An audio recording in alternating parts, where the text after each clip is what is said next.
Numbers chapter 9, verses 1 and 2. And the Lord spoke to Moses in the wilderness of Sinai in the first month of the second year, after they had come out of the land of Egypt, saying, Let the people of Israel keep the Passover at its appointed time. Here the Lord told Moses to have the people observe the Passover feast. And as you may recall, the Passover feast was a remembrance of that time from the Exodus, when the Lord passed over the homes of the Israelites who had the blood of the lamb smeared on the doorposts and the lintels of their houses. The blood of the lamb was to protect Israel as the Lord smote the firstborn of Egypt. It was a feast for Israel of remembrance, a feast of remembrance of God's intervention by which he delivered Israel from the Egyptian bondage.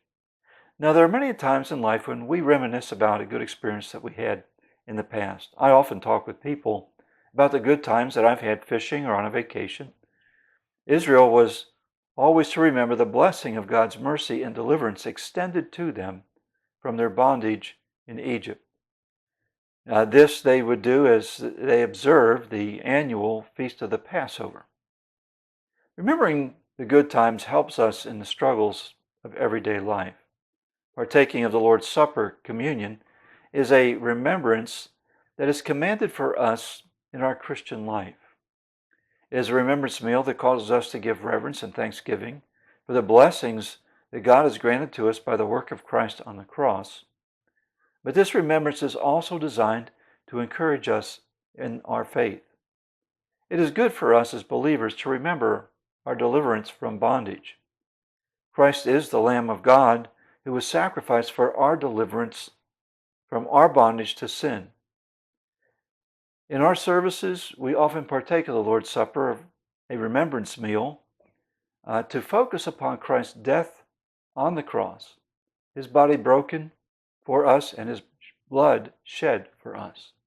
And in conjunction with this remembrance, it's good for us to remember the moment that we became partakers of his grace. We are encouraged when we remember the experience of our own salvation, that moment when we first believed. We ought to remember the depth from which God, by his grace, rescued us. We ought to consider the new heights to which he has lifted us. Yet we should not just take time to remember this when we participate in the Lord's Supper.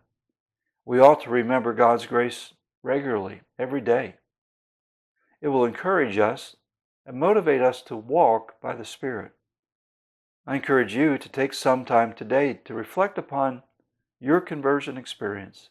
For when you do, it will lift you up as you think back to the great heights to which the Lord has raised you from the depths of sin in which you struggled.